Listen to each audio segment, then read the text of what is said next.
world where this can be connected to many different countries and regions and be used as a level. As we go forward, we are looking at the 20th National Congress of the CPC as to have monumental significance. It is clearly happening at a very, very important juncture, not only in Chinese history, but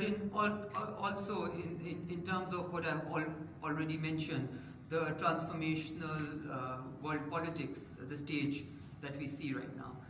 China, we believe, is a country which has upheld the principles of equality, of mutual respect, of non-interference, and it is a country which has eschewed hegemony in favor of a win-win cooperation and played true to its peaceful rise. I will share with you that elite strategists of the world, who I'm not going to name, once said to a closed room meeting that the only country today that has the ability to both plan and execute that plan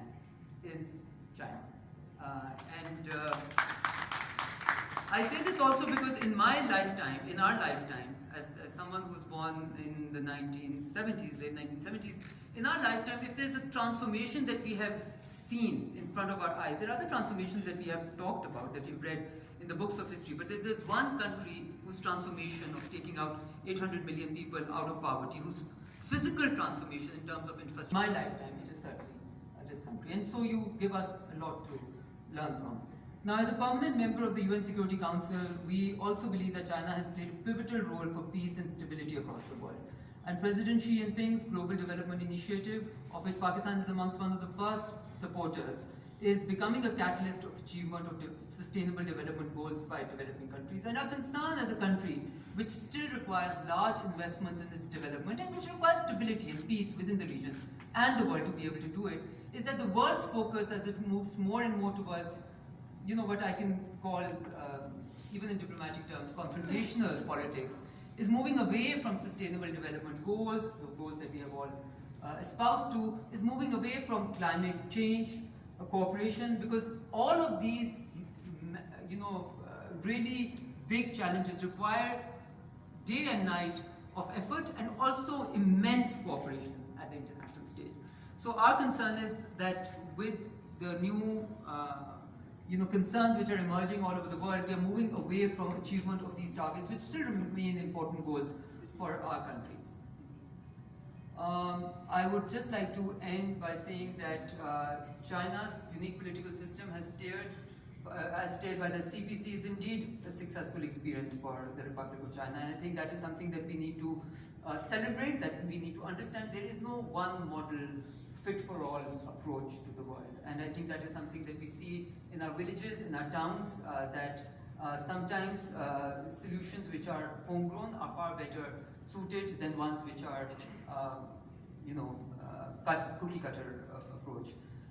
Now, when we look at models around the world, we also sometimes tend to forget that all of the models that we project or profess or feel espoused to and attached to are eventually models which are supposed to be means to an end. And many a times we get attached to the models and forget the end.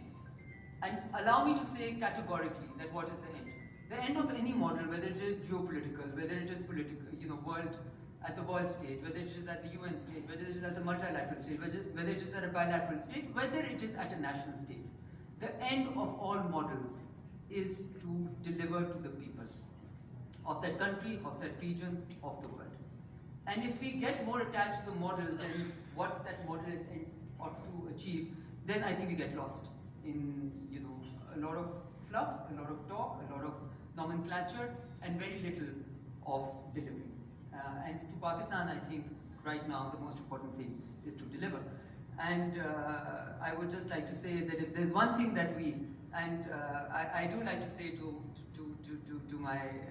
my own citizens that we love to talk about China and about how great China is, about our friendship with China and everything else, but we like to learn very little. And we hope that in the future we will learn more from you. And if there's one thing that we must learn, that goes for all political parties, for everyone in Pakistan, each one of us who have an important job and those who have, because every job is eventually important, is if there's one thing that we need to learn, it is hide your strength and bide your time,